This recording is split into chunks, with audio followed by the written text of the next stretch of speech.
é muito poderoso. O coração do Senhor batendo aqui, ó.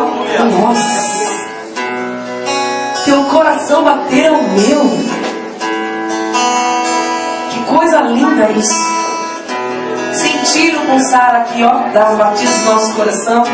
Sentir o Senhor aqui, ó, dentro de nós. Por isso que quando nós aceitamos a Jesus, Ele nos dá um novo coração. Ele muda a nossa vida. Ele muda o nosso jeito de ser, de pensar, de falar, de agir. E Ele muda o nosso coração. Ele coloca um coração novo.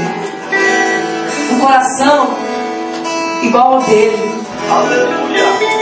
Ele faz um transplante de coração nas nossas vidas. E o Senhor quer fazer milagres neste lugar. Basta que você abra o teu coração, que você adore Ele, que você creia. Que você creia. Diga: Senhor, nesta noite eu vim buscar. E nesta noite eu vou levar. Porque o Senhor está de braços abertos nesta noite para te abençoar.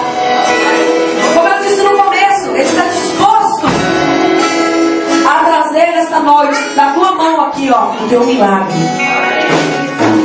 Então faça como Jacó. Senhor, eu não vou sair daqui enquanto eu não sair com o meu milagre nesta noite. Senhor, eu não vou sair daqui enquanto o Senhor não me abençoar. Tenha fé, querido.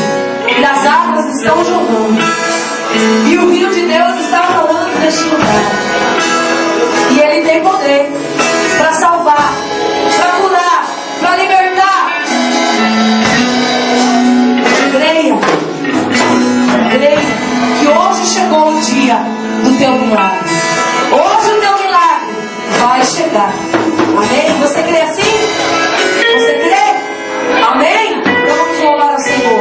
Cristo move as montanhas e tem poder para salvar, tem poder para curar, tem poder para trazer o milagre nesta